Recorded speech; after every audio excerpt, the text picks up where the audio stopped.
Hello, everyone, and welcome back to my channel. This is Anna from Explore Your Shadow, and I have two amazing guests here. I have Kashish from India, and I have Anna from Spain. Hello, both of you. Hello, everyone. Hello. Hello. How are you both doing? I'm doing fine. Uh, I'm doing great as well. Thank you. Thank you so Yeah. So we are actually gathering today to talk about family constellations. I've actually went through YouTube and there's not too many videos about this subject, especially podcasts. So I'm super excited for this today. So hopefully we can introduce the world of family constellations to our viewers a bit better. much. Sure, Yeah. I'm sure. So Yeah. yeah, it's something that I've been I had in my life for a couple of years, and it's of great value. And I think it can be very helpful to people, even just to know about it and to know it's an option. Mm. Yeah, and I think you both of you are very passionate about subjects. So what a better way to talk about than talking with someone who's super passionate about the subject. So, can any of you tell me a bit about family constellations? Sort of like a short introduction into the topic. Okay.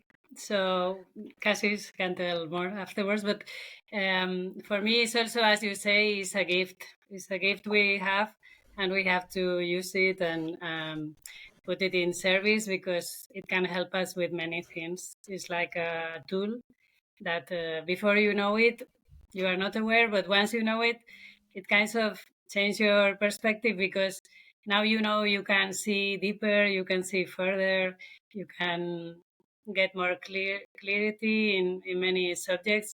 So it's really, really helpful. And it's also easy. Like it doesn't It require is. so much. You just have to find a trusted person where you can go and have your constellation. So it's something really helpful, and I'm happy we can tell you more about it. Amazing. Kashish, can you give us a Yeah. couple of words from your own perspective? Yeah, sure. Thank you. So, I think family constellations is a modality, and not just a modality, but it's something. It's that you're working with the universal intelligence, the nature, the intelligence which is already present in nature and all across the globe. Nature has no boundaries. Nature is the same everywhere.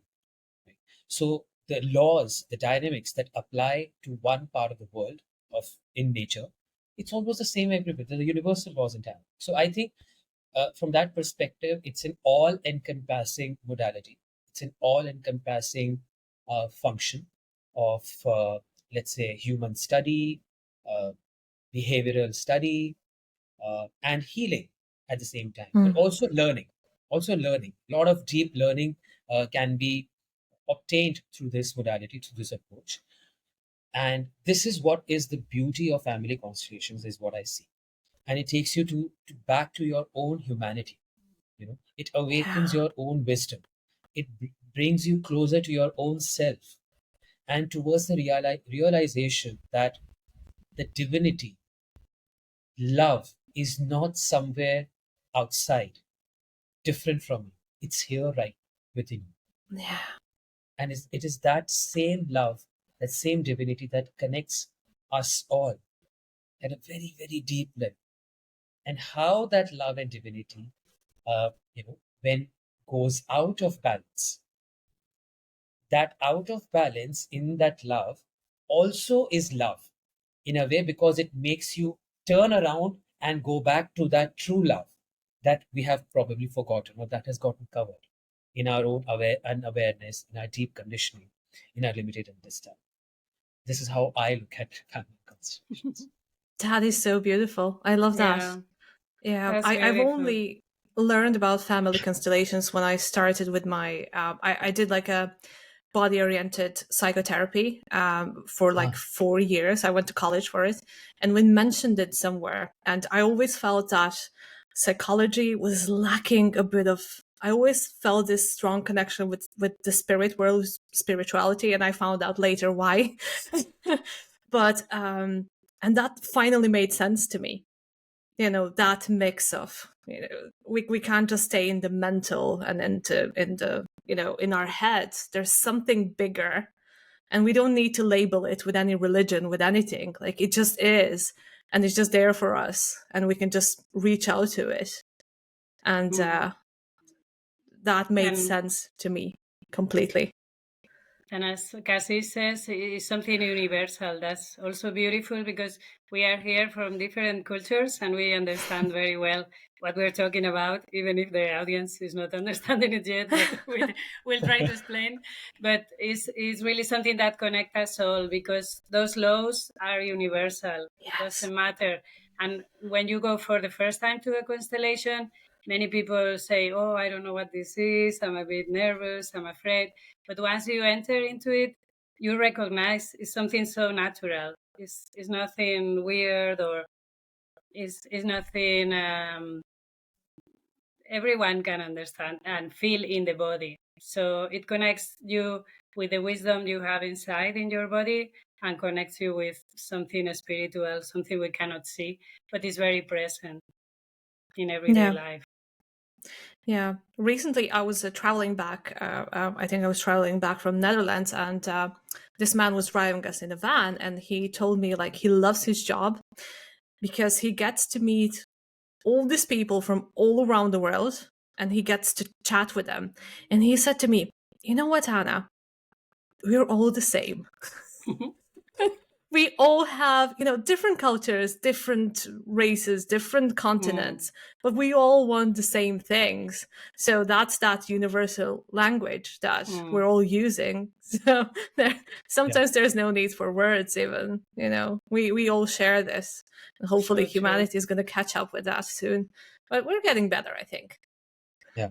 Yes. Yeah. Yeah. Completely agree. We When are. did you We are. first find out about family constellations? What is your story? What got you to it? So for me, it was it was like very in sync kind of a thing. I was already training in EFT and inner child work when when the when another friend of mine who had already sort of inspired me to take up this kind of work, because we used to discuss a lot, and I was always interested in getting into the learning development, this domain of learning and development, and I wanted to work at a very personal level with people, not in the mechanical way of just delivering a lecture or something. So she was the one who sort of pushed me, gave me that nudge and encouragement to finally start training on that. And an year down, after I was done with my initial training in EFT and inner child work, is when I got introduced to family constellations training. When I got to know that, okay, this is something else is also happening. And it was just like fish taking to water. The moment I read about it, the moment I went and did some bit of my basic research around it, was so just, it's just like it just clicked. It's just, Yes. it was just effortless click. There was no nothing, too much of effort. Oh, I need to do something. I need to think too much. Think, oh, what is that? What is nothing of that sort. It was just fish taking to water. And yeah, I mean, and then just went ahead and I started my training. That's all. And then since then, I mean, as I said, that I was continued with it, working, and it's like it's a never-ending journey because It is. because this domain is so beautiful, it's so powerful. There's always something new to learn. Even as a facilitator, the the way I was saying that, I was mentioning about that constellations bring you to your own humanity. So as facilitators too, it it is something that it always brings me back to my own humanity. The times whenever I have seen myself thinking or getting in my head too much, um is when I sort of turn towards the principles and the philosophies of constellation work, and it just clicks. It just clicks, and it just pushes you back into your center. Okay, oh, hello. Come down on the ground. Okay, you're going too much in the air. No need. So it's like, that constellation, the founders, the teachers, the philosophy itself is speaking to your soul to come back to yourself. Yeah, Mm. exactly. For me, it was a friend. I was living in Belgium for a year, because the father of my children was from there, and we went to live there for a year, and I met a friend there, and she told me once, you have to go and try something I've been going to, and I can explain it to you, but you have to go. And I said, okay, I go, because I trusted her. I know she was a bit like me, so I said, okay, I go. And I went, and I couldn't believe it. Like, there were some matters that day in the constellations that were very strong issues, and I came out feeling so much love, and I said, okay, I want to do this for the rest of my life, because I felt the power of love, like things that if people would have told me out of the room, I would have said, oh my god, that's terrible, what happened to you, how can you going to survive? It was too much. But in there, with the support of the group and the flowing of the love, it was everything found peace, and I thought, oh my god, I have to keep doing this, I have to go more times, and I never stopped learning from constellations. Yeah. Yeah, it is sort of like almost magic. I remember my first time going, and I wasn't even doing my own constellation. I was just, there to help my friend. And I was like, how does this work? It's almost like magic. Like, how am I even feeling this? So it really, really got me interested. But I think even before, I always had this feeling like some of my pain isn't mine only. Hmm. And it was something interesting because, like, whenever I said that to a therapist, they were like, that's not possible almost. But I never gave up on that. I was like, no, no, no, no, no. I feel like this is very old. This is like older than me. And this is something I carry for someone else. And then later I find out about family constellations, and I finally was like, when I had my first constellation, I was like, okay, I finally know now. And but it was so magical. Yeah, yeah, it was so good. And then every other time, it was just every time you learn something new. No constellation is the same. Every Hmm. single Oh, one is different. yeah. Yeah, Good. you can never get tired of it, because it's not like you have to be going to a workshop every day, but I mean, you can not get tired, because every day is different. Always you learn something new. You get always surprised by life and Yeah, whatever can happen, and it's beautiful. Mm.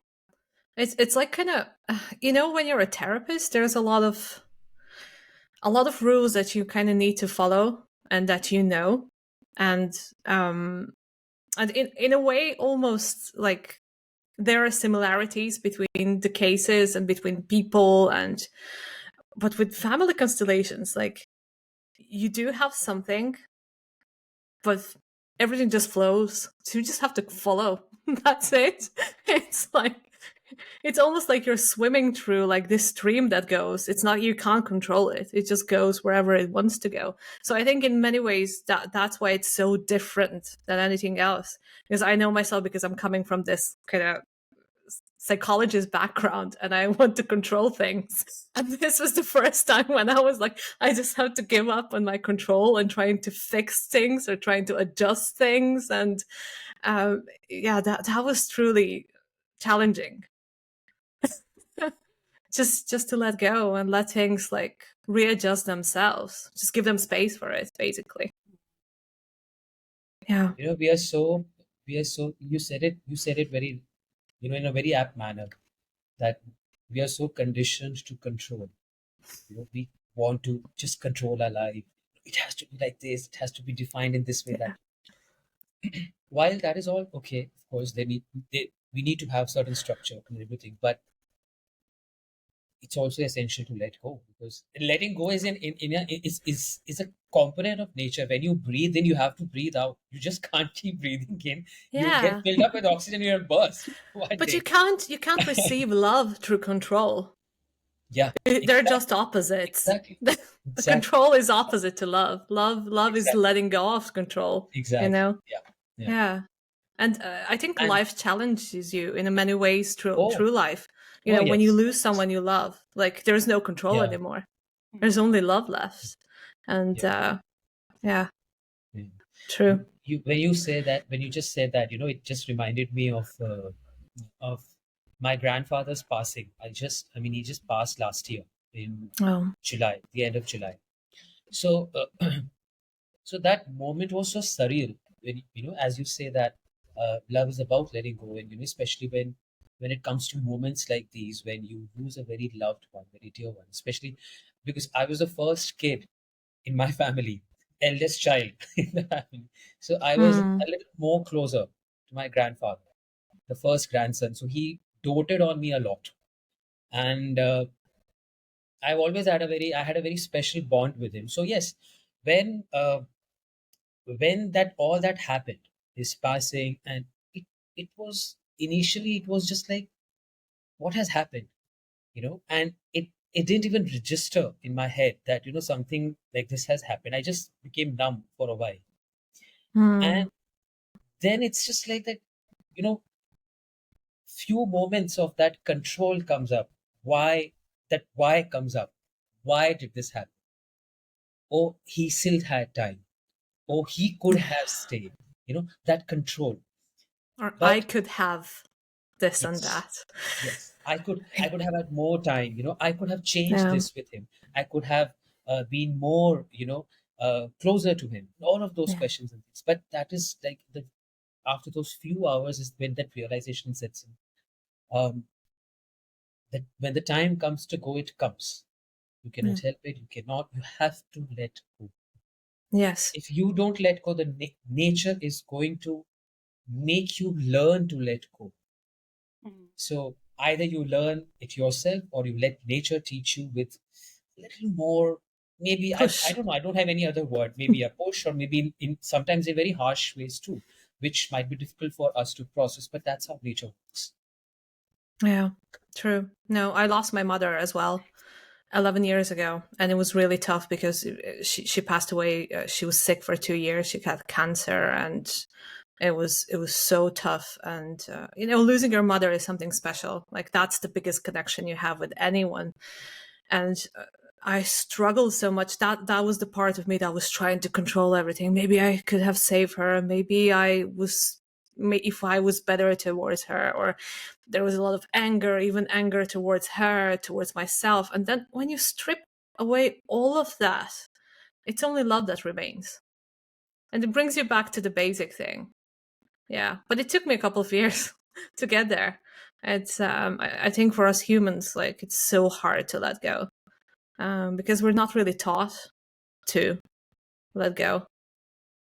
Yeah, It we is a process, and also you can't force it. You can do it in 1 week or no. 1 year, or it has to last whatever it needs to. Mm, But one thing I've learned from family constellations, which I think is very helpful, and I try to remember when I forget, is to say yes to life. Like, you yeah. have to say yes to everything. You can fight with life.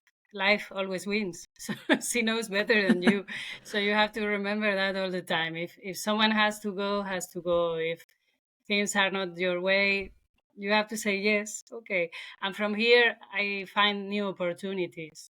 But if Yes. I start fighting with reality, it's only Pain. pain Yeah. and very, very tiring. You lose all your energy. Hmm. Yeah. Yeah. And you can't change anything in the end. So it's a futile battle in the end. Yeah. Hmm. Interesting. And when you said saying yes to life, that is so important. And we often forget that because we take life for granted. It's something we have, we don't think about it. Hmm. Yeah. So Also, true. Anna, when Anna mentioned that sentence, saying yes to life, I remember. I think me and Anna, we were once in a session. We were discussing something on, I think, on constellation we do, and Anna used that sentence, and it really hit me that yes, I had heard this before in one of the constellations, but that day in that space of constellation work, it hit me all the more. That yes, I say yes to life. It's such a uh, transformational understanding that I say yes to life. And something to that with what I have also realized, seen, observed, and understood is this sentence of,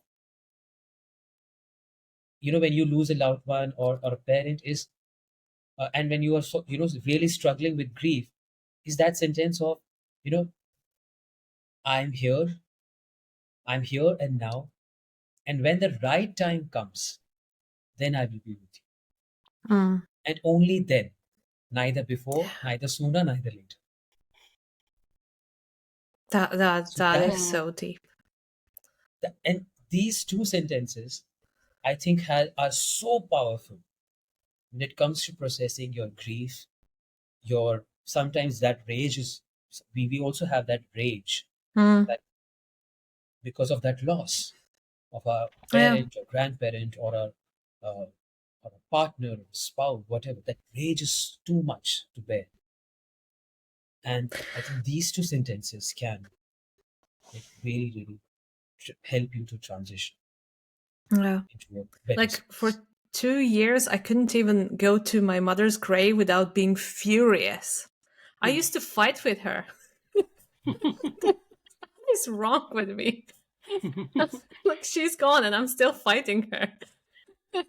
And and then I realized I'm just so very upset that she left so early. And I was like, this is part of me in a way being selfish, it's I could mask it with saying, oh, I'm upset with her because she didn't take care of her better, but it comes back to me needing her. And just realizing and accepting that and just making peace with it. And um that but yeah, I used to have fights with my mother even when she was gone. Hmm. Yeah, I think we believe if we fight, we are stronger. Like if we are Yeah, resisting, if we are controlling, we think we are stronger, we are alive, but we're losing our energy. It's very yeah. stupid because we don't know better, and it's a process. But when you realize and you say, "Okay, I can surrender. Life is like this. I'm Mm, not gonna fight. I'm gonna flow and see what happens," and something better comes your way. yeah, And also you don't lose anything. yeah, Everything and everyone is with you. It's only a shared experience. yeah, yeah, yeah, absolutely. And when you said that, like you have to say yes to life. In psychology, we often say that people that are afraid of life of dying, they're actually afraid of living. Hmm. Yeah. So Very it's not the fear interesting of observation. death, it's the fear of life. It's the Mm. fear of committing to life. Because when I Mm. commit to life, then there is a possibility, or like the end game, where I do die. Hmm. Yeah. So it's interesting. Yeah. It's always the opposite that we're afraid of. Oh yes. Oh, yes. Yeah. Yeah. So interesting. And so deep. Do you see that a lot in constellations? People being afraid of living or not committing Yes. to life a lot, like fully. Yeah, we don't realize we tend to be in survival mode, and it's Mm, very common and everyone is doing the same, so maybe we don't realize, but when we look deeper, sometimes we see how much fear we hold to life, to love, to all the good things, because we don't allow ourselves even to rest. Like mm, last weekend I had a workshop, and sometimes that happens also in the workshops. I don't know to you, Cassis, I think so, that people come with similarities in their stories, in their needs, yeah. and they don't know each other, but Yeah. something happens there. And last time it was like women who needed to rest and they couldn't allow themselves to rest or to enjoy or to be free and happy, because I don't know why. So for different reasons, but that's what happens, that you come with a subject, you think what is happening to me is I don't like my job, for example, but when you look further, you see other things, other Mm, implications you have, and you can realize things like that you don't allow yourself to rest or to enjoy or to be loved or whatever. yeah. No, I had similar. I had I was attracting all the same kinds of people coming to therapy, especially men. It was almost like the same trauma coming to me Mm. over and over and over again. And then I realized that I actually have a very healing part of myself for these guys. So like I had this energy that they needed. So it was kind of like a good match. But it was interesting. Mm. I also always had to see what part of me is in them. So that's interesting as well. Like, why am I attracting them? Yeah, yeah, but Mm. I have that a lot. Yeah. Now when I think about, I'm also a singing teacher, so I tend to attract very similar singing students. Yeah, I think they resonate with me. For Mm. example, like a lot of people with lack of self confidence, and then I'm kind of like pretty good in that area. But there's also probably a shadow side of me that isn't. So in Mm. a way, we work together Mm. on the We work subject. together. Yes, It's a co-working or yes, co-creation that we do. Yeah. yeah. It's Mm. It's I like, learn as well. yeah, Of I think course. it's like uh, when we are in a constellation space. So I think the facilitator and the client are working as a team. Mm, It's not that, oh, I'm the facilitator, yeah. you're the client, I am the higher one, you're the lesser one. So I often tell my clients too when I'm working with them, because again, sometimes there is lack of awareness and understanding. Sometimes there is this conditioning that if I am working with someone, that means they are on a pedestal, I am at a lower rank. Mm, So it's like that. But I always tell mm, them, see, we are working here together as a team, in yes. coordination, in coherence. So until and unless we don't work as a team, uh, maybe bringing in that transformation, bringing in that change, moving towards that change might appear a little difficult, because you'll be constantly stuck with this approach, with this thought back in the head, back in your head. Oh, I can't question them. I cannot Mm, reach out to them because they're at a certain stature. They are of a certain intelligence. They are the coach. They are the facilitator. So oh no. So I always keep telling people, even so, please consider this work as a as teamwork. Don't This mm, is not like I am higher or you are lesser. Not at all. Only when we come together in coherence, working with a heart-centered space, is when we can truly experience that soul level transformation, that soulful movement. So until and unless you, I mean, just think about it. Uh, until unless you don't drop down at the soul level or the heart level, how would you really see that outside? You can exactly. only give what you have. So I think that's about it. And Yeah. uh, and again, when you say that, when you asked about, if we see these kind of, like similarity with clients. So yes, I myself seen that a lot. uh, Similar patterns. And uh, in group sessions, I see, it's if there are five people, so out of those five people, at least two or three people would be there who would be having a very similar line of story, who would Mhm. be having a very similar line of reaction and response to that trauma, or to that distressing situation, or that intergenerational dynamics that we are trying to address. So those similarities always come to surface, one way or the other. Mm, yeah, yeah. I always say that I am there to create a safe space for them, and that's that's the only trick I have. I create safe space, Mm. and then we work together towards whatever Yeah, is going. yeah, Yeah, but that sense of safety, it kind of helps people Yeah, to really it's connect with themselves. fundamental. Mm. Yeah, yeah. We can't work on anything until we feel safe. yeah. Yeah. That's the I think that's the sorry, I think that's the most basic and the foundational aspect of it, to be able to have that safety, develop that safety inside. Yes. Yeah. Until that sense of safety is not there, so I think it gets difficult to go deeper.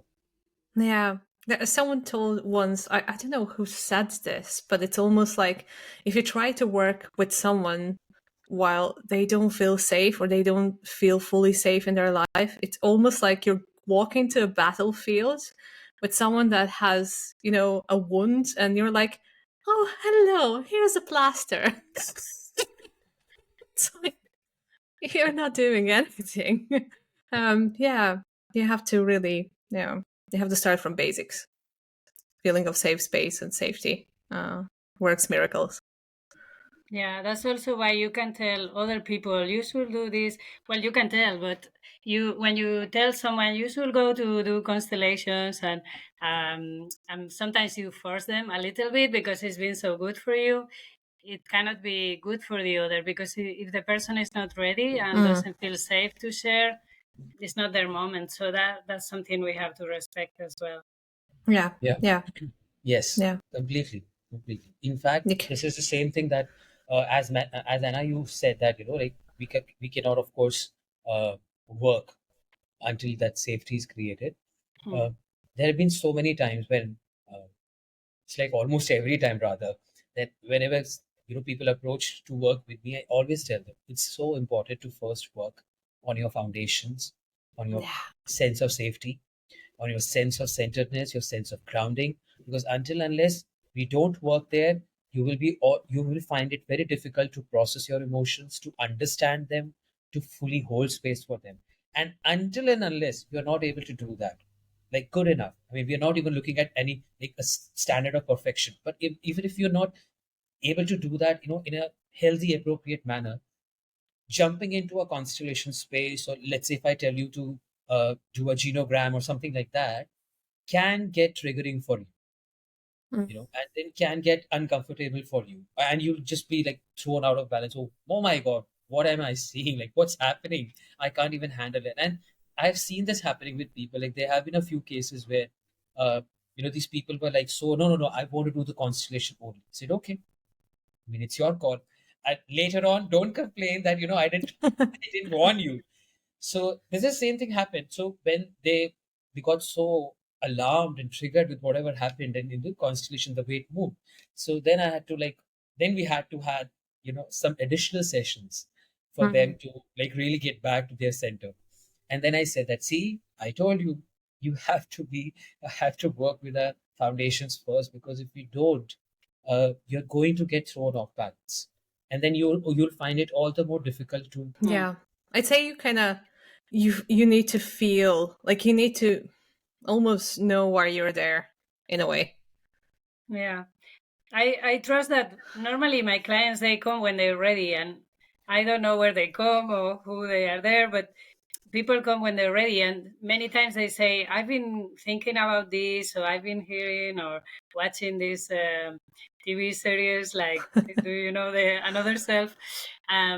People get to know about constellations and they're thinking about it maybe for years, and when the time is ready for them they come and it's perfect. So if you listen to yourself, you find the moment, and the moment is very important. Exactly. Yeah. Exactly. It's very important because many times you are in a constellation and you think, I know all of this and I know this matter for years, but now is the moment where I can handle this, where I can integrate it, where I can go to my next chapter. I see Yeah. it like that. Hmm.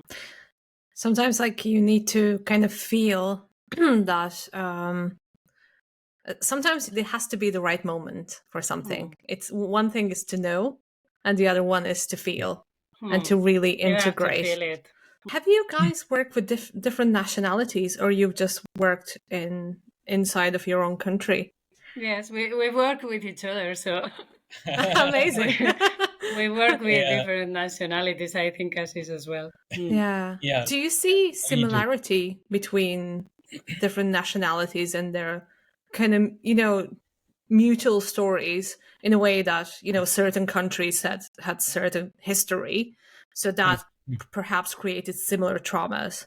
yeah, For example, like if you have in Ireland here, there was famine, and a lot of like constellations revolve around, Hmm. lack of food, famine, going away, not having enough for your children. So Yeah. it's in a way, I think every country has something that kind of Yeah, binds yeah, them together, some kind mm, of similar history. yeah. Did you Yeah. notice that? Yes. In the family system, I think there are cultural issues, Yeah. but normally is a bit the same. Like we love our parents or grandparents. That doesn't change much, but the history of the country, that is different, and that can be brought to the constellation as well, like wars or the famine or things that had happened in every place that are very important and have an echo, like an echo in the story. Oh, yeah. But yeah, but the love for your ancestors and all of that, that's the It's the same. same. Yeah. Hmm. Yeah, yeah. Yeah. So yeah, I think the uh, at the core of it, the orders of love, the principles of love, I think they remain the same. Hmm. Hmm. Because again, it's the universal law, it's nature's intelligence, it's the same for everyone. But definitely, especially when you look at a country like India, which is so diverse. The north It's of so India, big. the south of India, the east Yeah. of India, the west of India, every state, every capital, the culture changes. And Hmm. within the culture, there are subcultures. And within the subculture, there are subcultures. So it's so diverse languages and diverse lifestyles. And of course, the history in India has been again so rich and Hmm. so diverse again. And there have been there's a history of invasions, Mughal invasions for about 200, 250 years, more than Wow. that. And then you had British invasion for 200 years, 200, 250 years, almost little more than 200 years. You also had Portuguese invasion in India. So I for didn't for even know that. yeah, so there are layers and layers of history in India, the invasion of invasions, and that's how also that also added on and took away a lot from the Indic culture also. And again, then when India in 1947, when India got its independence, there is the history of partition, the creation Hmm. of India and Pakistan. That itself is a very traumatic period, and I have seen Okay. this particular history repeat in so many constellations. When I'm working one on one, when even when I worked in groups with people, people have their grandparents or great grandparents who have witnessed partition, the horrors of Hmm. it, Hmm. overnight losing their entire ancestral properties, land, money, crores and crores of rupees, and lakhs of investments in property and whatnot. It was a very bloody history, very difficult history, and to this day, especially, I've seen a lot of this particular pattern connected to money and resources, where Hmm. people in the third and fourth generation they struggle with money issues. You know, they either have shame with money, they either have anger towards money, they either have a lot of guilt around money, or they Hmm. want to make money but they keep struggling to make money. you know and when we backtrack into the family system, we can clearly see that there is a history, there is a strong historical reference of the grandparents, the great grandparents losing all their money, all their resources overnight, and struggled for years and years to get back on their feet. And just imagine, to witness such a difficult situation, which stays on for almost one generation long. It it is by default, it is going to trickle down to further generations until some intervention happens. Yes. So yes, Hmm. the history of the country, the cultural dynamics have a very, very important role to play. Yeah. My grandfather, he was 97 when he passed away, and he survived 3 wars in his 97 years. Hmm. So he was born at the end of the First World War, then he was in the Second World War, and then we had our civil war that happened in Yugoslavia when Hmm. Croatia was fighting for its Mhm. independence. So he lost his property twice. Oh Oh, my And God. yeah, you can see that in Croatia as well. We have this it's almost like people learn how to survive on very little. So they're very good at it. It's like you take away everything from them, but if they have a piece of land, they will manage to survive. But to excel or to, get more, to have some kind of abundance, oof, that is something that we struggle with as nation. And it's been interesting just to see that, to look at that. Um and it's almost like a deep trauma of the whole generation, possibly, of Mm. Croatians. Yeah. Yeah. Yeah, And that's super, super interesting. And also, what is good about constellations is that you can see the trauma and you can look into the future as well, getting the rewards of the trauma. That seems very difficult to understand, but as you said, in your country, people can survive with very little, and they're very yes. creative and they're resourceful, and all of that you get from that difficulty, from Yeah. those difficult times. So that's what we have to get from before. Mm. Not all the pain, not all the misery, but that we can take into the future. We can say we are creative people. We can make whatever with very little, and that's a gift. Yeah, yeah. No, I said to my partner, like, give me one onion, one carrot, and one potato, I'll bake you lunch. Like, I have this ability to create Mm, anything from nothing. And I yeah. know that that's my strength because, that's what my Mm. people survived on. So I Yeah. can cook you anything from anything. Like, I'm literally like, Mm. I'll open the fridge and I'll make a recipe immediately. That's great. Yeah. Or Mm. like just kind of create things out of nothing. So Yeah. that's definitely a gift.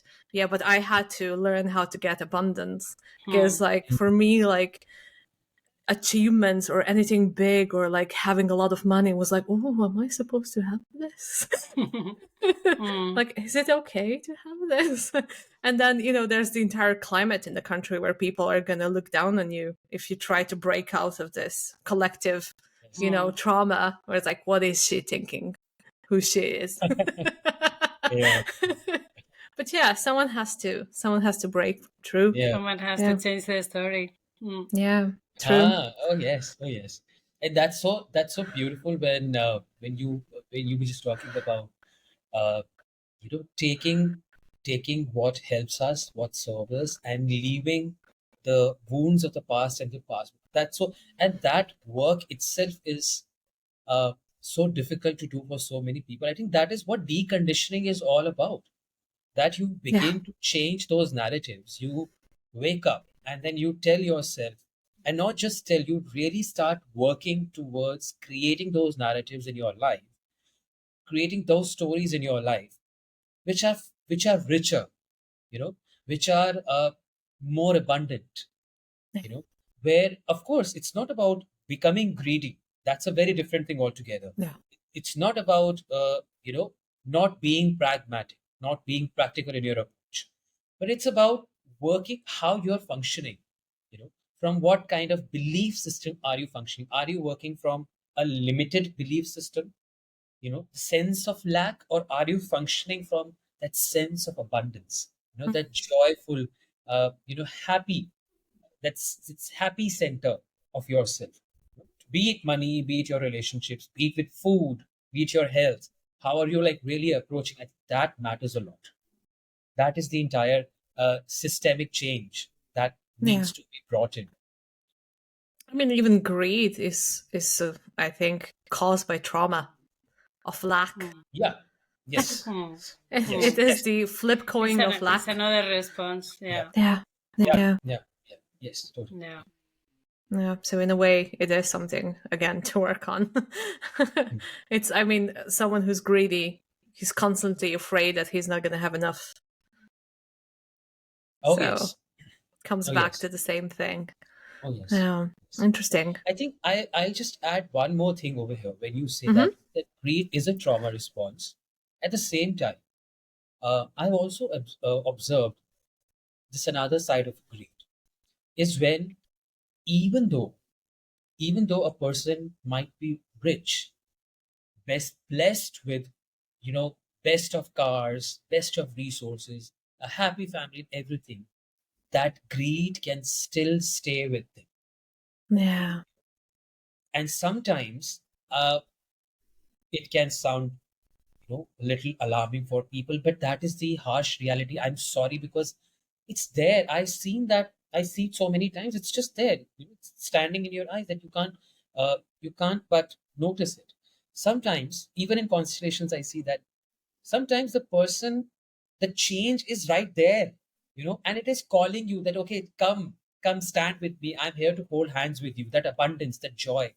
But there is such resistance that, this client or this individual has created for themselves, even if Yeah. it's not systemic in nature, but they have created so much for themselves that even if abundance calls to them, they are not willing to move. They still want to be stuck with that greed, Yeah. because They again, they feel I mean, safe I in don't know it. what it is. Yeah, Yeah. I think they safe in feel it. safe there. Yeah. Robin, Robin, Yeah. Robin. But It's like, then I remember there was one.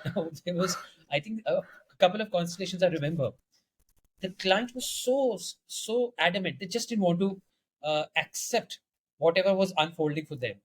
I asked them just one thing in the end: are you willing to make this choice?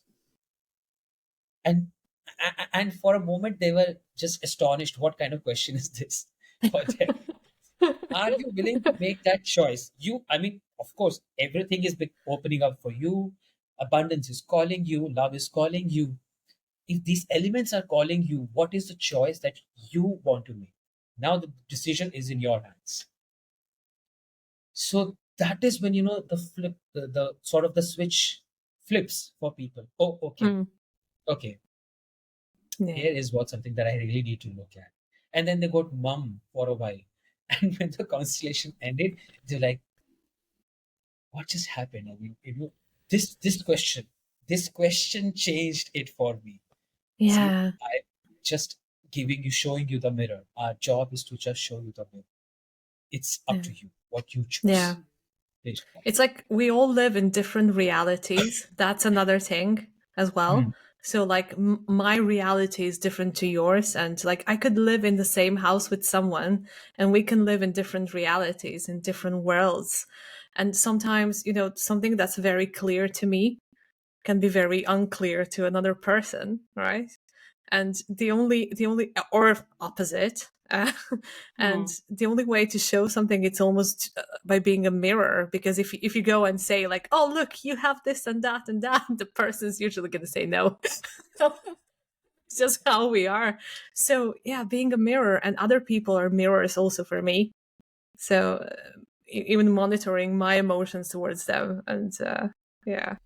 But yeah, it's sometimes like that moment when you leave your reality and go into this universal energy, which happens in constellations. You can Mm. finally see it because you're out of your bubble. Yeah. And you can understand why others act like they act, and why yourself you act like you act, because sometimes it doesn't make sense. It's like Cassie Mm, said, if I ask you, do you want abundance? Everyone will say I want it. But in inside there are loyalties, there are energies that bond us to other people from the past, and maybe they couldn't have abundance, and you mm, don't feel good if you do that. You feel that you are a bad person, you are not faithful to your family, to your roots, and that is stopping you. So yeah. I think in life there are different forces, like the force of repetition is very easy to fall into. Like Yes. if everyone in your family has been struggling with money, for you it's easy to be there. Is what you Mm, know, is what is familiar. And if you want to go in another area of your life, in another era, you might feel guilty. So yeah. you have to go inside and realize of that, because it can it can be very uh how do you say that that you are not aware of it. You are Mm, not aware of it. If you were aware of it, you wouldn't do it. But and it happens with every subject, not only with money. yeah. Like if the woman in your family haven't been happy with their partners, for you it's like, oh, am I going to be happy with a partner? I will do the same. So, and it doesn't seem, nor it doesn't seem logic, but you do it for love, for kind Yeah. of for kind of Loyalty. Yeah. confused love, loyalty. Hmm. Yeah. I had a similar, no woman in my family ever got a degree. And one of them was really close. So I think she had one exam left to get Hmm. her degree, but she never did it. And Hmm. I was at one exam to my degree moment, and I've never had such resistance towards ending that and getting my degree that I barely managed to go through it. It was so strong. Hmm. And once I did my last exam and I was like, okay, I have my degree. And I could almost see, the stage lights turning on and like this big orchestra playing. It was like finally someone did it. It's a big But moment. but It's a the big moment. Yeah. resistance was insane. It was almost like something pulling me back. I was getting sick, like my body was failing on me. Everything was failing on me. But I was like, no, no, I'm still gonna walk through. I'm still gonna do it. No matter how frightened I am. So it's Hmm. it's probably me carrying all the emotions of all my, female members not feeling they're worth off, having a degree and making the lives for themselves and being Hmm. independent. And but it was great. It was like, wow. And then in that moment when I actually, ended my last exam and everything went brilliantly, I felt like everyone was there and everybody was celebrating, and I was like, wow. Yes, you But can feel that energy you wouldn't when your think. ancestors and yeah, Yeah, they're like, we made yes. it. She Hmm. did it. But the resistance Hmm. was something, and I've only felt that a couple of times in my life, and it was also connected to something that nobody did before me. So it was Hmm. like a Yeah. pathfinder. But it's a privilege. Hmm. I feel privileged to do that. Like, I Hmm. have the resources, I have everything I need. I have all the tools at hand. Like my ancestors probably had a lot less. They had Hmm. to fight bigger battles. So Yes, we are lucky. we are lucky, especially being a woman today. Hmm. We're so lucky. We're Looking at fortunate. some things through my own constellations and the emotion, the pain, it was like, wow. But the Hmm. strength also that came from it. Yeah. Yeah, putting As I things say, in that perspective, you can feel that also. You can feel proud, you can feel lucky, and you don't give everything for granted. You become more humble. You say, "Oh my God, I have all of this at my disposal. I have so many more possibilities than before." Yeah. Absolutely. Yeah. they say that opposite values are complementary. So Opposite the values are. complementary. Hmm. So the Mm. loss of the pain in one generation becomes the strength for the next generation. Hmm. But yes, that pain needs to be also worked off. The Yes. Hmm. other side of, that shutting down, that anxiety also needs to be addressed. Because if that is not addressed, then because again, it's just going to repeat again. It's just going to Mm. repeat, and there will again come a time uh, when that repetition is not addressed. It is going to come out in means and ways which are not just harmful but extremely violent in nature, either to yourself or either to others. Mm. And so many, I've also seen this happening. Sometimes I just observe, people and their histories, and I just wonder if only they could have done something better. They could have avoided this trauma from being repeated, for the next generation. If just if they could, you know, if somebody could have told them better, if somebody could have Mm. guided them better, if if they had that moment of revelation, I need to change, I need to bring that change, things could have gotten better for the next generation. But I think then at the same time, then then the question comes in my head is maybe, maybe again I'm saying it's a maybe. Maybe is in bold, italic, and highlights. That maybe the fate is heavy for this individual system, and it may take a little more while for them to come to a point of revelation, Mm. because we don't know the story. What systemic ties, entanglements are traveling in 3 or 4 or 5 generations back. Maybe they are so intense Mm. that people in today's generation are bound to, let's say, somehow or the other succumb to them one way or the other, until they don't realize it, or somebody starts to do it. I mean, it's a little complex, I know. I mean, it's like a catch-22, but it is what it is. I think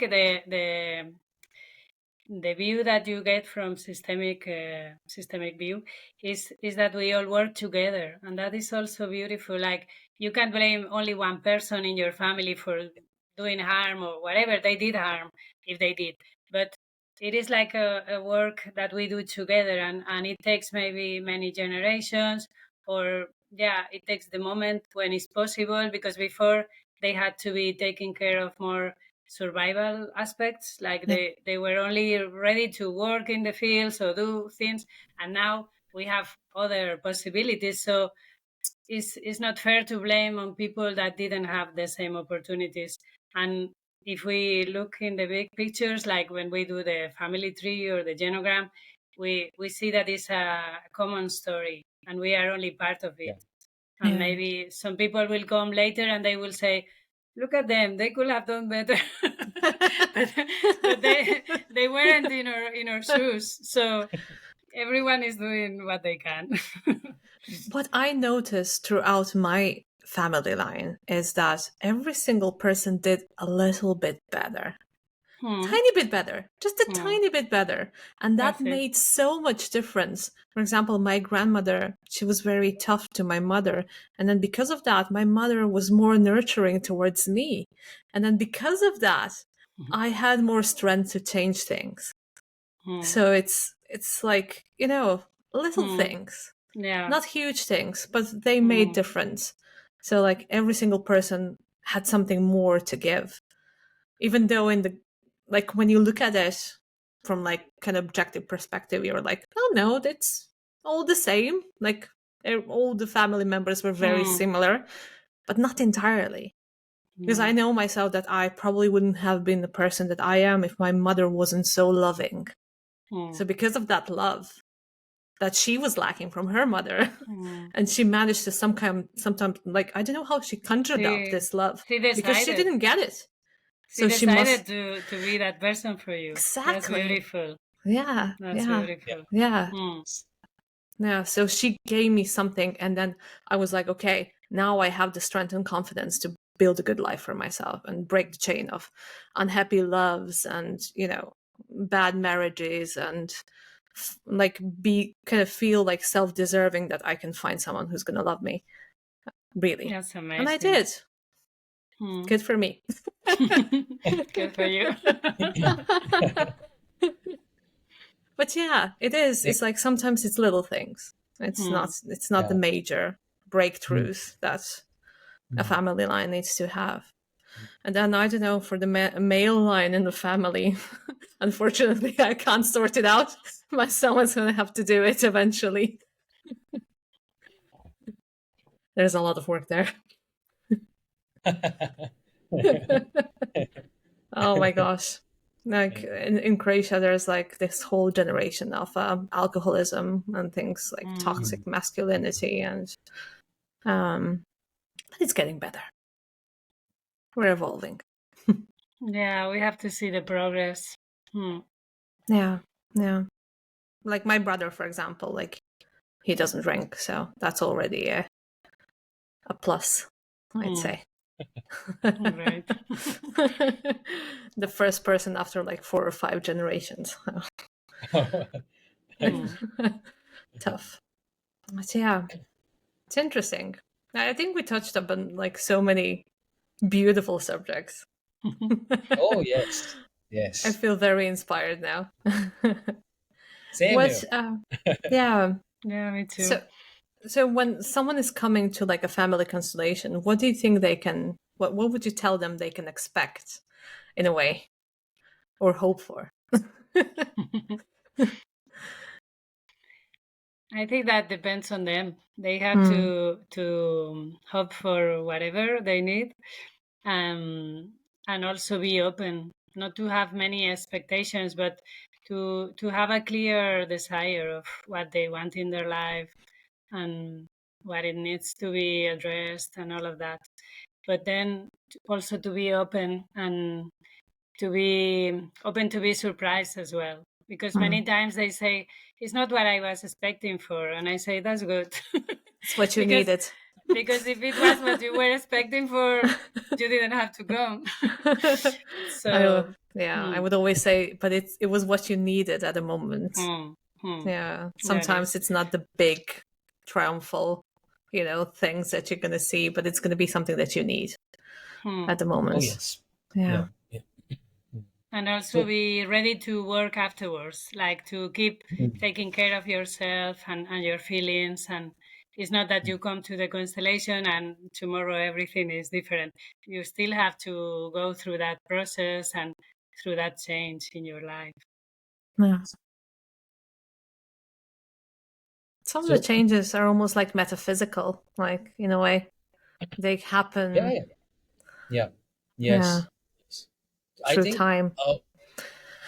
yes, yes, yes. So I think I always tell people that this is one thing that that just drop your expectations. Come with an open heart and an open mind. And the second thing that I tell them is that drop all your blame and shame when you come into this space, because no one is to be blamed, no one is to be put to shame, to killed. It is what it is, and it is something that you know you're working with nature, you're working with the universal power. Let it show up what it shows up for. It's going to speak to you in your own language, that which is something which is already there in your system. It's just going to reflect it back at you so that you can really see what's happening, instead of trying to become like have you seen a pigeon? What it does, a pigeon, when it sees a cat, it will shut its eyes, thinking that the cat will not bite. I can't see the cat, so the But cat can't see me. yeah, yes, Hmm. yes, yes. So the ultimately it gets eaten. So I tell people that don't be the pigeon. Be like be the cat, or not even cat, be a lion or a lioness. Yeah, you know get ready to awaken that spirit of strength in you when you come into this space, and you go back with that strength, and let that strength change you for life. mm, But you allow it to happen. You at least allow it to happen. These are the basic 2 or 3 things that I tell always. Just keep at it. And of course, as Anna was also saying, that the after work of it is that, of course, you might need a few more additional sessions, you might need some more extra supervision and care. So that is there. I mean, we do provide them, maybe for another 1 month or 2 months, or maybe sometimes even 3 months in certain cases. But that we have to take into consideration all aspects, because ultimately it's not just the mind and the emotional body that you're working with. It has a certain shift in your physical body too. Your nervous system also transforms and change. So you need to exactly. be able to be equipped enough and be aware enough, be ready enough to be able to like do that processing in depth. So yeah. Yeah, yeah, yeah. No, the way you think sometimes changes, but gradually, so you almost don't even notice it. It's almost like 2, 3 months after you're like, oh look, I actually have a different viewpoint of this issue. It's not the Oh, same anymore, but it just happens so gradually that that's why I always find like family constellations to be like very soft and gentle change. It's not like a boom. change. Like all of a sudden everything is different. Like it's something that happens very subtly.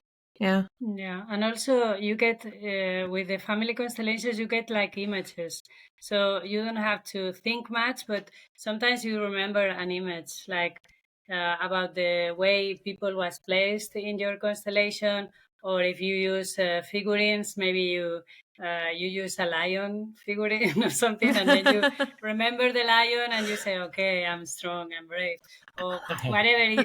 It gives you images that are very powerful, more powerful than things that we can be talking for hours. Sometimes a picture in your mind, in your heart, it remembers you all the time what you need to know, who Mhm. you are and what is your place and how do you want to be in the world. Yeah. Interesting. Yeah. Mm. Some of the things you see also, I remember my first constellation when I realized that um like since I was a child, I was like the strongest person in my family, and I was like, no, how is this possible? Like I was the adult in my family with all the adults around me, and then that explained so much. Like for me, why was I always so serious? Why was I too responsible? Why was I too controlling? Someone had to Mm. be, and yeah, but that kind of process of gradually letting go, it actually happened through probably a year or two. Mm. Yeah, so it wasn't something, I mean, it was something that I was building throughout my entire life. So I just couldn't let it go in one day. I'd probably fall Mm. apart. So, I mean, you Yeah. still have to carry on with your life. But it kind of gradually happened. And then I was, all of a sudden, I could see like, oh, there's so much more space in my heart now. I didn't have that before. Yeah. Mm. I was like all like shielded up, head to toes. Um, interesting. Like, Yeah.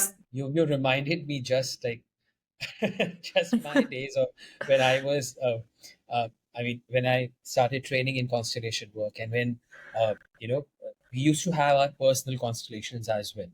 And of course, you're observing others' constellations, you're representing in others' constellations. Yeah. So the initial 3 months was so difficult for me because it would just drain me out of for no reason. One Yeah. constellation, I would be like, fuck, I just don't want to do it anymore. I'm so tired.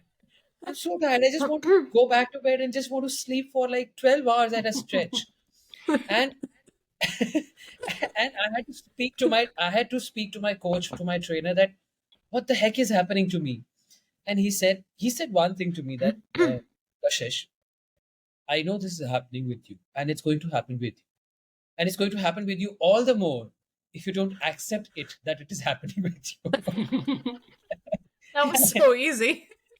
and and until and unless you are not going to become comfortable with being a little uncomfortable, it will keep on coming back at you. And I think that did the trick for me. And after those 3 months, I stopped feeling that exhaustion. But there Mm. was something I could really see.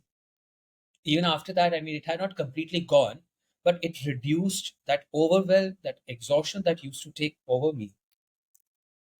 That changed a lot. Yeah, Big time. interesting. It was probably maybe your resistance to the things, like resisting something it drains. So I remember in Yeah. my psychology school we used to do like therapies. Like one person would stand up and just do their therapy in front of everyone else, right? So there was this guy, and most of his therapies revolved around something that happened before he was born, and he would pull us into this space between the worlds, and we would all fall asleep. It's like I couldn't fight it. I would be like sipping on coffee because we could just like we could have some kind of beverage with us. Like we were just observing, we weren't participating. Only if someone needed us. And I remember sipping, and my eyes were just closed, and I was falling asleep so much. In a way, we were all part of this, his world between the worlds, like almost like babies in a womb, and we were all sleeping. And our therapist said, no, this is normal. Like, you literally get pulled into someone's universe in a way. And I'll never forget that. I just couldn't stay up and awake during his therapy. I would, we were all just be sleeping. We had to make a break after. Mm. Interesting. Yeah. Very Very interesting. interesting. Yeah. Yeah. Yeah. And the therapist Yeah. said, like, you know what, guys?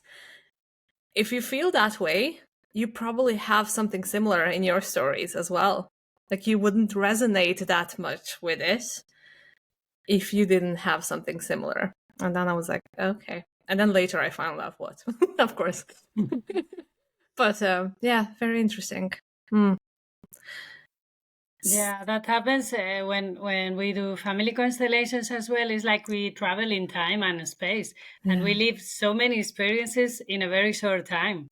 It's very amazing, and that is normal that afterwards we are tired and we need to rest and to drink water and to allow ourselves to rest.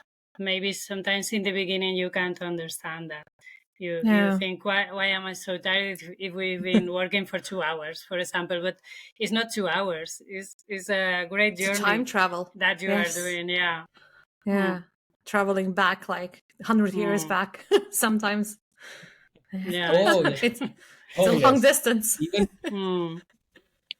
I think it's it's even the sometimes in that space when you have sometimes metaphysical aspects opening up.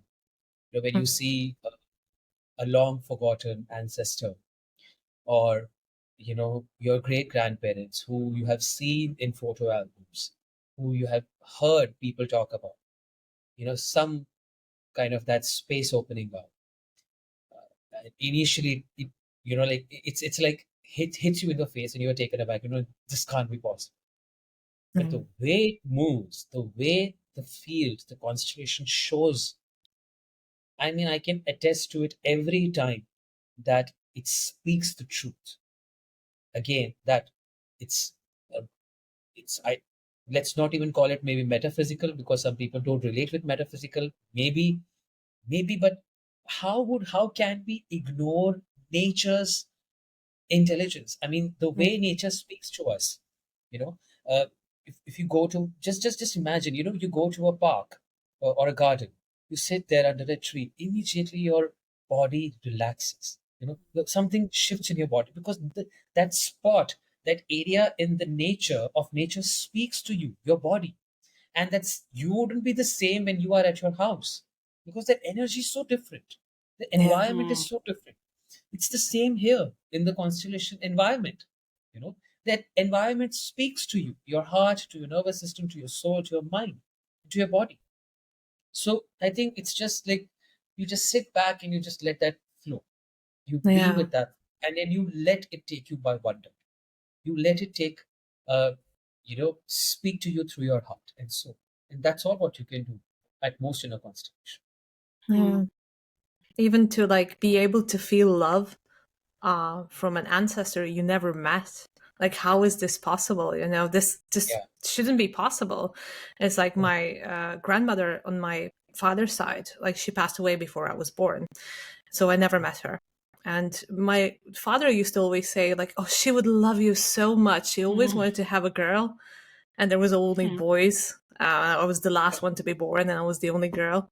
And I remember in the therapy school, it wasn't even part of family constellations, but it was something connected to shamanism, and we had to imagine our ancestors kind of holding, you know, like giving us support. And I kind of went into that, and the first thing I could feel is the hand of my grandmother, the one that I never met, and so much support. And I was like, how is this possible? You know, there's no logical explanation for this because I never met her. She died, I think, 3 years before I was born. But I always felt a very strong support from her. Yeah, Hmm. yeah, It it doesn't make sense because we are um, educated in that way, but actually it makes a lot of sense because we are all one. We are all united. yeah, Separation is only an illusion, and I think that's why people love constellations because they feel it in their body. We are yeah, united. We Yeah. were never Yes. apart, and that is the magic of family constellations. But it's not even magic; it's normal life. I mean, Oh, it's yes. it's like Yes. when somebody dies, where do they go? They're here. Only we don't see them, but everything in nature, when the leaves fall, they go into the ground and they integrate. They don't disappear in the air. I Yeah, mean, energy can't yeah. disappear. It's not So possible. everything is together and everything is united. But we think it's weird, but it's not. For me, it's not weird. I don't feel that it's weird. No, it makes sense. Even like the fact that our bodies are made from the bodies of our Hmm. mothers and fathers and even grandmothers, it's been proven. It can go that all Yeah. the way back.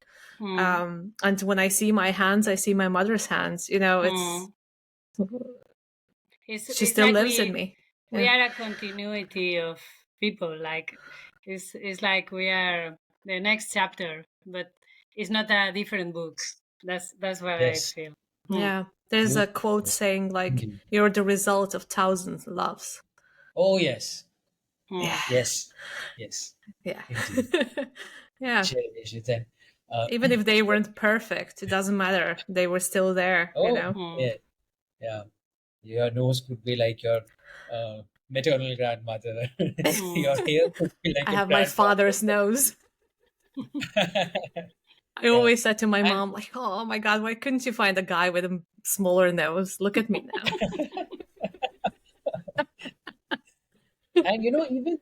even our talents, the skills and talents that we have, uh, let's say, your interest for that matter.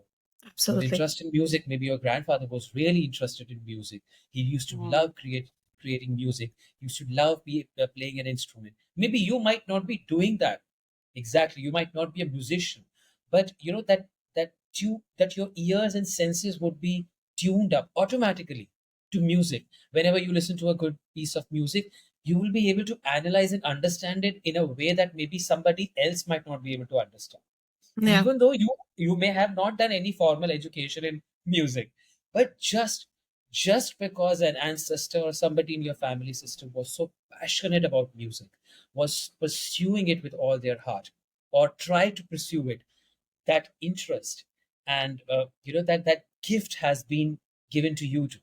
Yeah. So and people, oh my god, you what, I mean, nobody's a musician, how the hell are you like following this in your life?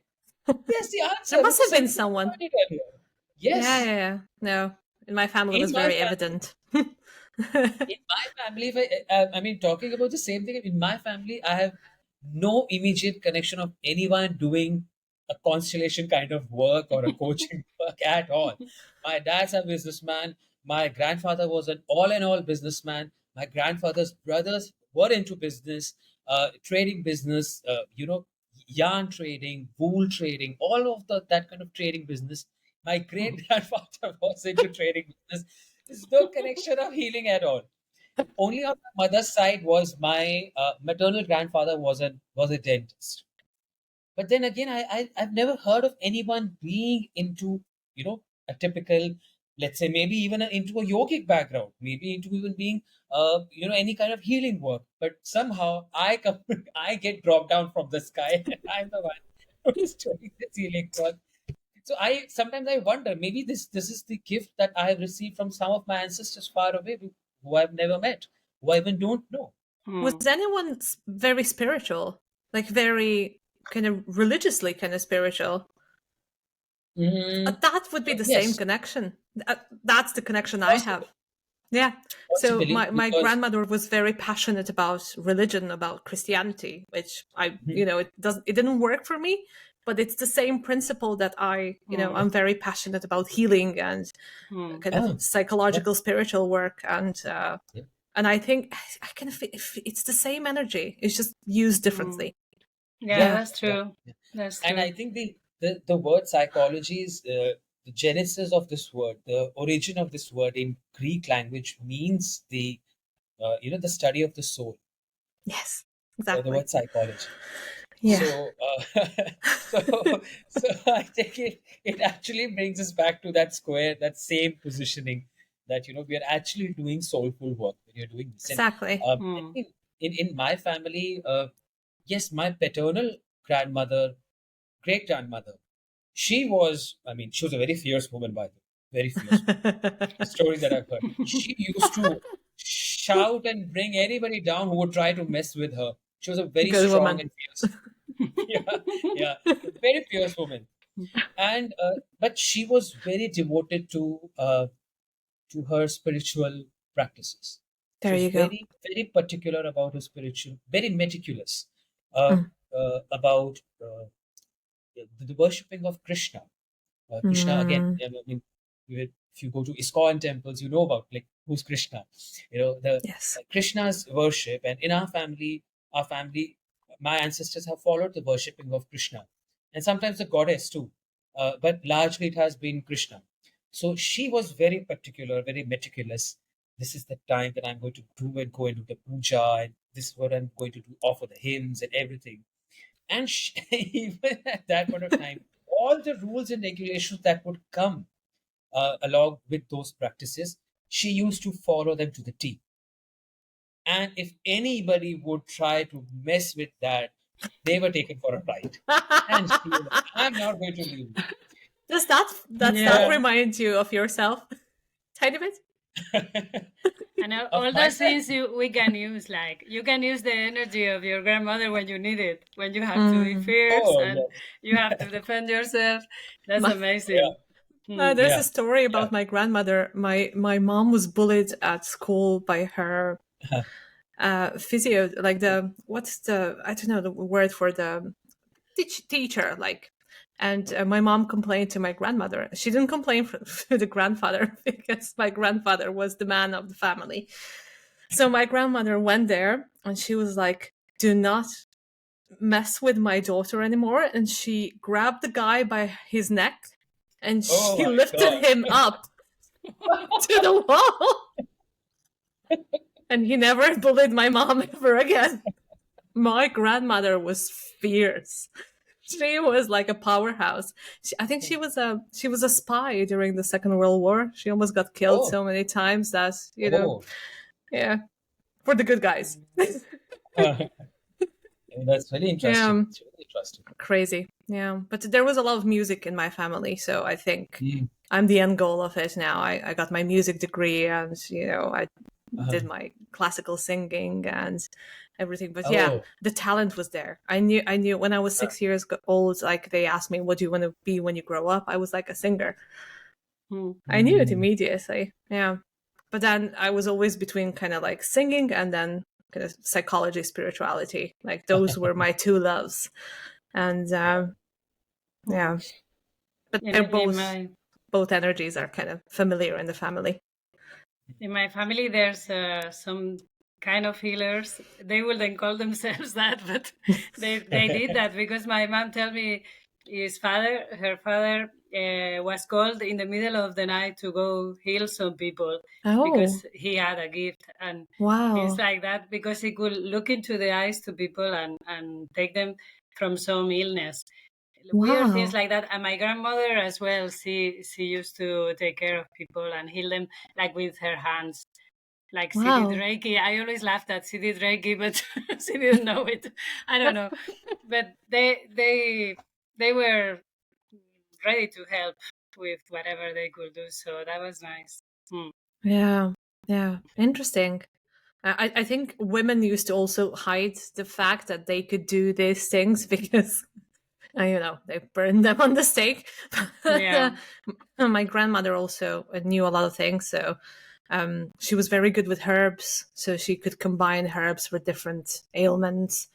Hmm. And they had this gift of, looking in the coffee.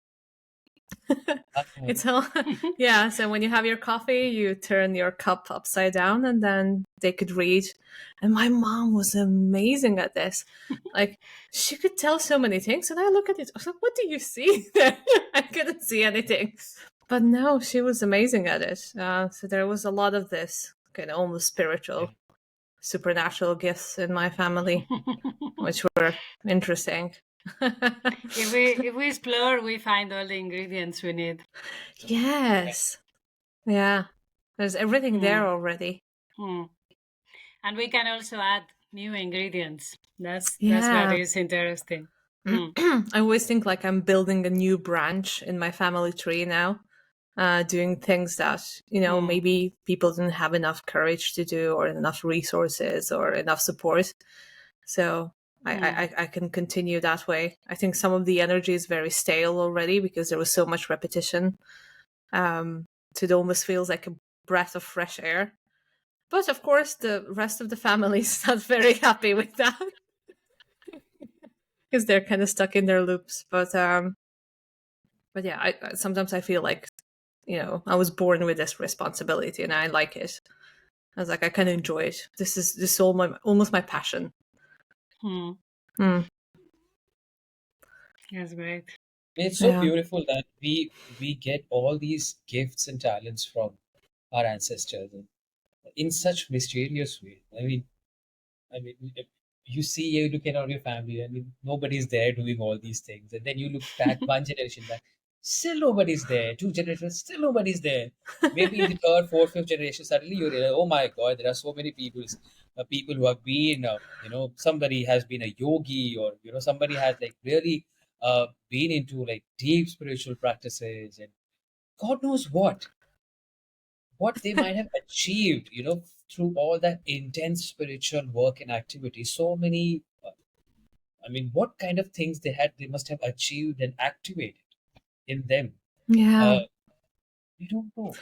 But I I d- think we become the expression for those ancestors, you know, who did yeah. it, but maybe somewhere they could not bring it to full expression, maybe in the world or with the people around. And who knows? Who Hmm. knows? I So was interesting.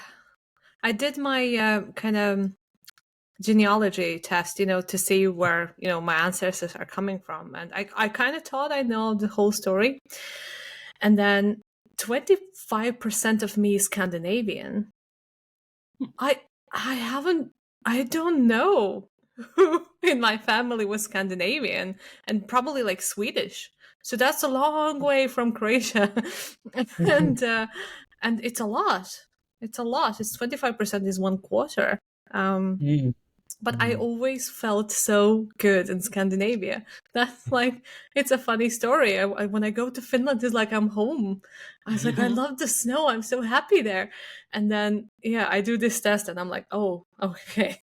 Now it makes sense. Oh, I'm so happy there. And everybody's like, you're crazy. It's like dark and snowy there. Hmm. Well, why would you like that? It's like the body knows. The The body body knows. knows. It's like I'm Mm. home. At least Hmm. part of me, some part of me. 25% of you. 25% of me is like, yes. The rest is probably like, give us the sun and now go back to your Slavic lands. It's, yeah, because I never thought, I have this big urge to travel. And no one in my family actually is big on traveling. They actually just love staying at home. They don't like going anywhere. But now it makes sense because if somebody from Scandinavia came all the way to Croatia, they probably love traveling, right? So that's my nomadic spirit then. And I kind of feel that this is my grandfather's line, the one that's lived really long. Hmm. He kind of he had blue eyes, blue like blonde hair. So I'd say that's my Scandinavian line. And he loved to travel. He was so passionate about everything, like new things. So there you go. You can always find it. Hmm. Yeah. Yeah. Yeah, interesting. I'll also do this genealogy test Uh huh. someday. Maybe because I see myself attracted so much to Japan. I don't know for Oh, some Yeah. reason. I look at Japan and I feel that, this is the place where I must have been or I want to be. The beautiful landscapes, the way the country ah, is. I mean, it just Japan, and I think also uh, one or two places in Europe, like Spain, some little bit with Spain, little bit with France. Mediterranean. I mean, there are these three, four places which like attract my attention a lot. And Hmm. Yeah, even the UK, the countryside of the UK, I don't know what. I mean, it's it just beautiful. like grabs my attention like anything. And I don't know why every time. I mean, I'll go and explore even those Instagram reels, and I love watching those reels. Even if it's for a few minutes, I just watch those the way the countryside is, uh, in and around France and Paris and UK, the London and Japan. I'm like, wow, this is beautiful. I mean, I want to be there. I just want to be there. And Yeah, you need I to travel remember, there and see. yeah, yeah. I remember I once there was this, the past life regression. I did it. Mm, I did that one session, and there I recall I could go down into a lifetime. I mean, the facilitator was, of course, supervising and guiding, helping me with the process. And I had these glimpses of a few lifetimes where I could see where, in one lifetime, it was not very clear, but it's like a hazy film going on. But I could see that some lifetime in a European country, two of those ah. lifetimes, and and it was hazy, but it was so strong in the body. My God, this is where I am. You know, this is where one lifetime what I could sense was in Paris. Was in Paris. But I don't know about other than there were other two lifetimes too. I could not really understand where it was in Europe, but it was some European countries, European nation. But this particular lifetime, I could really, really feel it in my bones and body. Oh my God, this is Paris. Oh my God, this is Mm. Paris. I'm walking down the street in Paris, somewhere, and it was so surreal, so surreal. I mean, I was crying my eyes out the entire 2 hours of the process. Oh. I could see it was so, so intense. And that is one experience. I can't forget that experience. It was so powerful. So powerful. Hmm. I think the world is also like in a constellation. We get moved, our body gets moved through Oh, for some places, and others we don't even realize they are there. We don't care. But some places it's like I want to be there, and maybe we have something to learn there, or someone to meet, or something like that. I Yeah. think because yeah, the world is so big, and now we can go everywhere more or less, and but we our soul calls us to go some places, and normally when you go to those places things happen. I have Yeah. had that in my life. Hmm. I always felt like strong connection to Mesopotamia, to like old Sumer. Um, and I remember even when I was a child and we got to that part in our history books, and I was like, I immediately got drawn into it. And I firmly believe I used to live there way, way, way long time ago. Um, yeah. And even when the war started there with now with what's happening, it really pained me to just Hmm. I did it was some kind of personal connection. It was so strange. And I've never been there. Never ever. Hmm. So probably definitely something from a long time ago. Egypt also, I'd say. Hmm. Like all these ancient civilizations. same, same here. Is it? Egypt. Yeah. Oh my God, Egypt. I,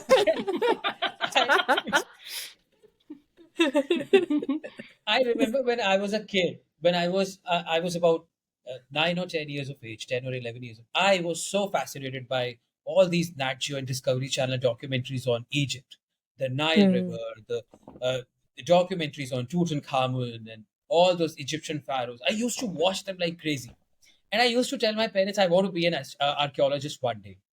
For I two, wanted to three be years, artist as well. continuously I was harping about being an archaeologist. And I remember that was the time, those were the years when these movies, you remember the movies, the mummy part Oh two, they were yeah. really, The oh good old God, movies. so fascinated I was, to all those movies. And even my friends used to talk about this. Oh, this movie is gonna come out. We're going to watch this, and you used to discuss about those movies. Oh, how the pyramids are opening up, and the god of death Anubis is coming out, and this and that. Oh my, it was crazy. It was crazy. That fascination about Egypt was crazy. And I think Yeah. even to this day, I still have that liking or that fascination around Egyptian mythology, the culture, uh, Yes. even the Nordic mythology and culture. It's very So interesting. so Yes. so Yeah. Yeah. interesting, I always and it like is so. uh, monotheism never worked for me. I was like, it just didn't make Uh, sense, and it was so weird because like I was raised Catholic, and my family really tried hard to get me into it, but it never made sense to me. And then when I went into like Egyptian mythology and even India, like more gods makes more sense to me. It just does. Yeah. I think this is something I It's more probably came fun. with. I think it's Yeah, more fun.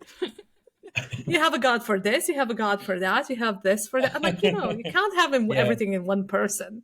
It's not Hmm. natural. It's a So very that, beautiful. It's a. Sorry, I mean, please complete. I'm going to say you work something. away.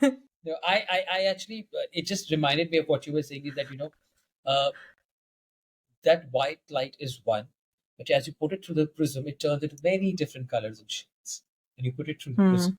So when that light, that divine light is the same, is the one.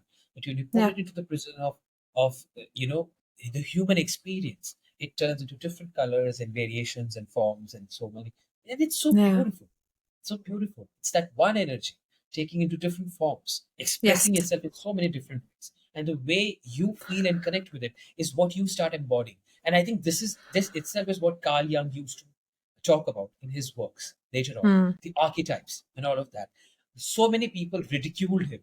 So many people, pushed him away. Even today's day, some people ridicule him.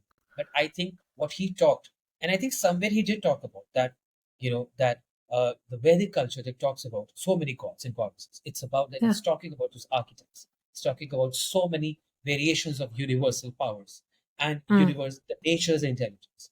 Yeah. And I think we are slowly, gradually, again, we are coming back when it comes to healing and mental health, emotional health. We're gradually understanding, coming back more and more to those organic processes and ways, again, of which constellation work is a huge, important, and a very powerful Yes. part.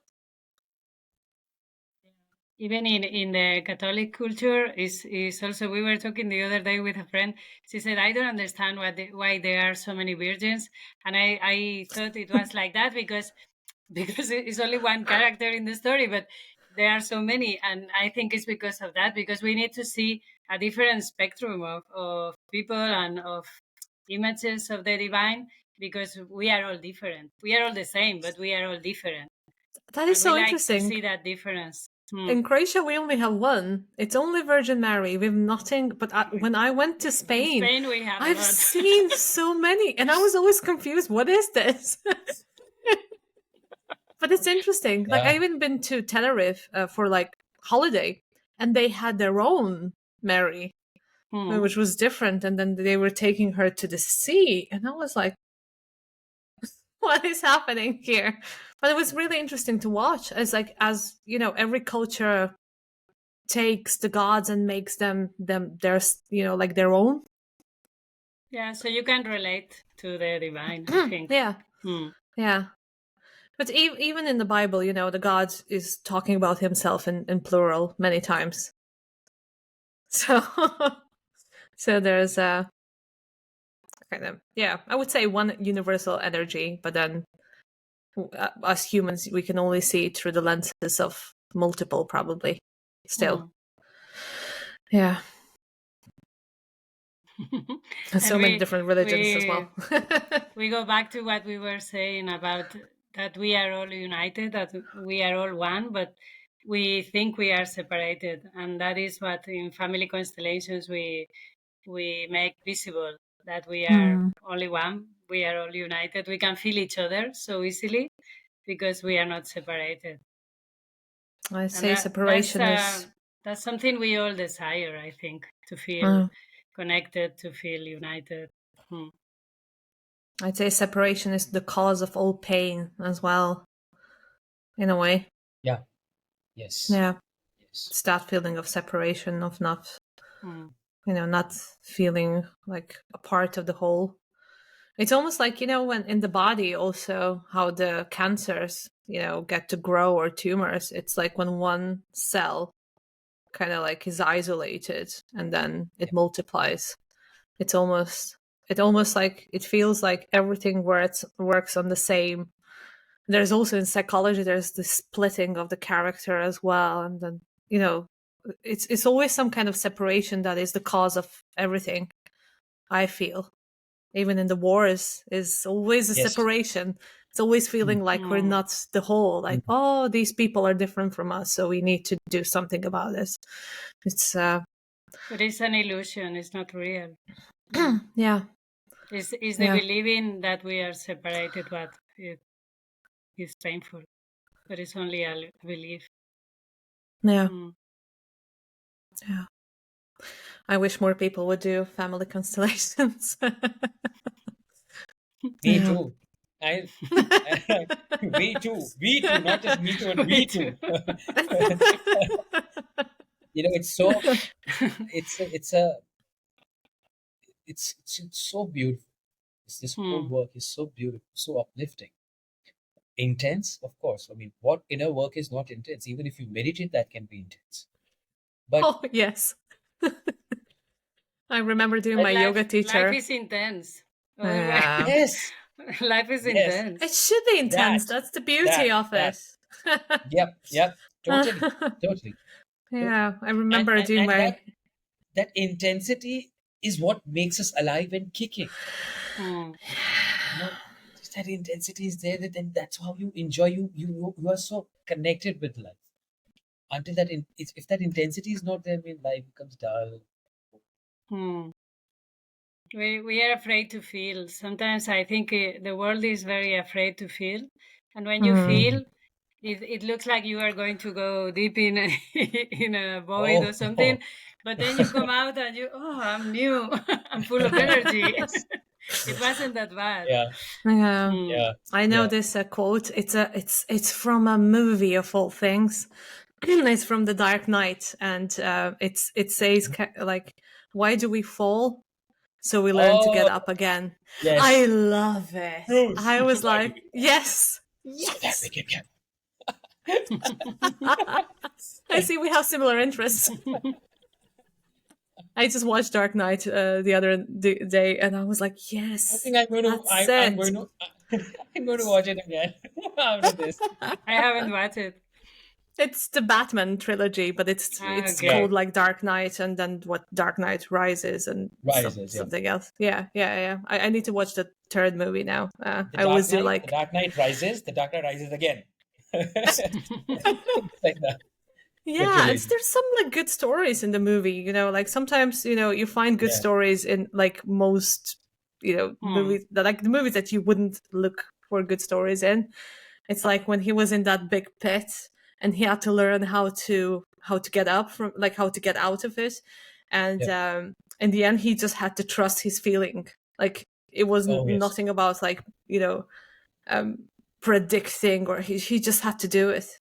And I love the story of it. Like sometimes it's like, don't overthink it, just do it. Hmm. Yeah, even if it Oh hurts, yes. if it's painful, just don't run away from your emotions. Like it might cost you like later. Um, Anyhow, I think also evolution of family constellations now that we can do them online. How do you feel about that? That was one of the questions I wanted to ask as well.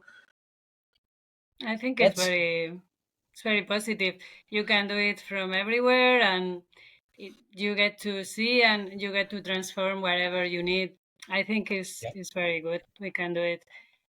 I've never had a problem with it.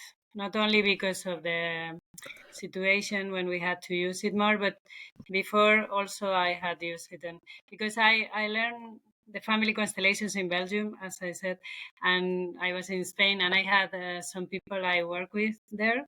So Mm. sometimes I asked them for a family constellation online, and it was very good for me. So I always do it as well in online or present.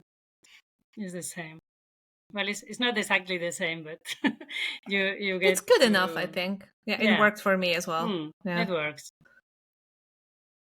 I even I do think. some of my therapies online. So Yeah. Yeah. I think it's actually good. It's actually it's that approach that really doesn't. I mean, it does not necessarily have to be done offline only. I mean, that's the beauty of it. That's the flexibility that it comes with. That even if you are sitting in different countries, you're sitting in the same country in different locations, you can't travel, save Hmm. time, save fuel. Okay, sit down at home and just go for it. Just do it yeah, instead of not doing anything or thinking too much about it. It's good that Hmm. through the online space it becomes more accessible and the impact is more or less the same. The experience, the enriching experience and learnings insights that you can get is always wonderful, even through Yeah. online space. It's And giving you more also, opportunities as well. For yeah. me, for example, Yeah. like I'm in Ireland now, so I can work with someone who speaks Croatian because it might be Mm. easier to work through Constellation with someone who's from my native country, right? So it's connecting. It's really connecting us, connecting the world. And also, I think when you do a family constellation online and afterwards you are in your own home and you can relax and you can take it easy, you don't have to go anywhere. You can be in your pajamas. I don't know. It has some Oh, yes. comfort to it because maybe afterwards you are tired or you are emotional and you can take your time. You are in your home. That's also good. Hmm. Yeah. Because again reminds me of when I was training for the constellation, and when I used to feel sleepy. I mean, we used to have a class which would be for 3 hours at a stretch. We would have weekly classes, and that 3 or 4 hour class, because there was so much to do. Hmm. And sometimes after the class, when I would be so tired, and I'd be like, okay, I need to take a nap. I would just sit in my own pajamas or in a cargo pants, and I just relax on my bed and just take a nap after my Hmm. class. It's like this is good. I That's mean, it's very okay. good. This is good because Hmm. while I'm learning, I'm also getting the chance to rejuvenate myself by taking a nap or maybe just Hmm. meditating or maybe just simply relaxing for some time, and then Yeah. and then I'm there. And sometimes I would feel so hungry after that 3 4 hour intensive work. Yes. I would just go grab and some cookies or some Hmm. biscuits or some chips or something, and have some tea, uh, coffee, whatever. I mean, you have that space to at least or just go and take a walk and just unwind a little bit. So it makes it good. I mean, it's beautiful. I mean, it's fun even when you're doing all. Hmm. Yeah. Yeah. I think it opened up kind of possibilities, especially during COVID. It's like people need so Yes. much support and we actually could give it. Hmm. Yeah. Yeah. Yeah. Yeah. So, Hopefully never repeats again. Grim times. oh, fingers crossed. Fingers crossed. Yeah. Fingers Hopefully. crossed. No, should never repeat again. Yeah. Hmm. I think how long have we we've been talking for almost 2 hours. Oh That yeah, is I also crazy. realized. I always feel like there's something else, something more to say. Yeah, maybe final thoughts.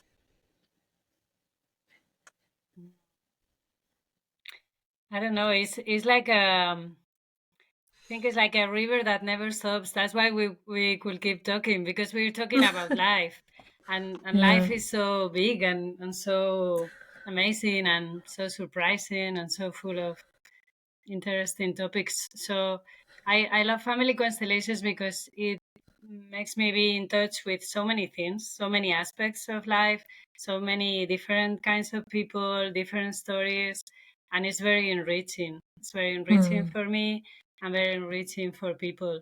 So I'm very grateful for this experience and I'm very grateful to keep doing it. Um, if you are curious about it, you just have to ask. Cassis and I will be ready to help you. Yeah, I'll leave your contacts underneath the video so people can contact you from all around the world. Yeah, it's amazing. Thank you. we would Yeah. we would of course, I mean, they can reach out to you as well, and I mean, uh, the trio, the Trinity, the Trinity is here to The help Holy you. Trinity here. the Trinity, the Trinity is here to help you to work with you Hmm. to hold space for you. We are here, and my I would also add that I do see that not just in India, but in other countries too. Because when I also speak with other people, when I've spoken with you today, Anna, and when I've spoken with Anna, Anna in Spain, so many times we've also discussed, Hmm. and we discuss it in other groups. I see there is still a lot of resistance, because I think people get too much in their head. Oh my God, how is it going to work? It has to work in a certain way. Are just leave, relax, just trust the space, and just come into this. They come into the space with an open mind and open heart. This is what I tell everyone. This is what I would again tell people, whoever are listening right now, would listen later on. just come with an open mind. Drop that analytical brain for some time. Yeah. Relax. For a couple of You're, hours at least. yeah, just relax. Just relax. Just relax. Catch your breath. And I'm telling you, it's not just, I'm saying it for some dramatic effect. No, it's a very felt in experience, and through a very felt in experience and through a very felt in learning is what I'm saying. Through an experiential state. Just relax and come and experience it for yourself. And you see how it takes you to the depths of your own heart.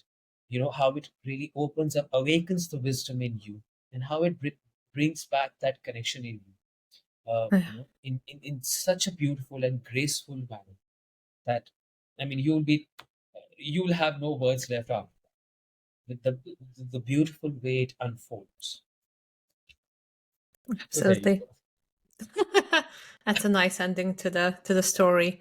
Yeah, I would also like love to leave it on gratitude and just being grateful for this amazing tool that, can do so much for you. And just the insights that I got from it have been just remarkable. And it's not something you can really explain. It's more something you need to feel. Yeah. Yes. So that's why I felt like we definitely went through like a river of Oh consciousness yes. Yeah. through our stories. But there were some really good stories. Yeah. See, sometimes I also give this example to people. Maybe, I mean, you can also give this example to people. People can take this example with them. See, until and unless you haven't tasted sugar, you won't understand what sugar really is. You can go on lecturing about sugar. You can go on reading thesis after thesis about sugar. You can go on getting out papers and papers out of sugar. Oh, this is that, is that. But until and unless you won't taste it, you won't experience it for yourself, you will never realize what sugar actually is. And Yeah. I think that's the same with constellation work. Sometimes I also see people researching too much about it, going on and That'd on. be me before. I mean, it's good. Oh yes, I mean Read every it's book good. about it. Oh yeah, I mean it's good. It's good that you are taking that interest. You're reading about it, but that will not help. It will No. not help because this is something. This is so from at its core, it is so deeply experiential. And until you don't experience it, you will not get it. Yeah. And That sounds see, and very yogic, like very kind of yoga teacher lesson coming from you. I can see your grandmother in there. I mean, it's the truth. It's the truth. I mean, come on. I mean, cannot. It's the It's so Absolutely. truth. funny. You can read 10 books about family constellations, but until you Oh, do one, you don't know what they are. Yeah, yeah. I You just did. have to be curious. I think we have to be more curious, but also Yeah. not to go to a constellation only to say, "Okay, I've done a family constellation. I can take that out of the list." Checked. You have to feel that this is your moment and that you trust the people, and Mm. all of that is important. But then when you feel is the moment and you find someone you trust, then you just have to have the experience. Yeah, Yeah. yeah, Yeah. yeah, 100%. Anyhow, it was amazing to talk with you too, and Thank you, I've Anna. actually learned It's so wonderful. much. It Wonderful was it here was too. Hmm. such a pleasant conversation as well, and Yeah. I didn't want to focus too much on the questions. I was just like, let's keep the conversation flowing, and let's see where it brings us, basically. We went with the river. Yeah, we just Oh flow yeah. through. Totally. Yeah. I always write the questions, and I'm like, okay, so I don't even look at them. Hmm. But I find at the end that every time that I went through all of them without even knowing, but just naturally, it's just the conversation Hmm. just went flowing. So that was great. So perfect. Amazing to have you here. We actually never met before, so it's kind of crazy how we clicked well together. Hmm. Indeed. Indeed. Yes. And yeah, maybe we can do this some other time again. Okay. Sure. Sure. Great to Perfect. do that again. Thank you Perfect. so So guys, much. if you like this, please subscribe to my channel and I'll see you all soon. Bye. Bye bye.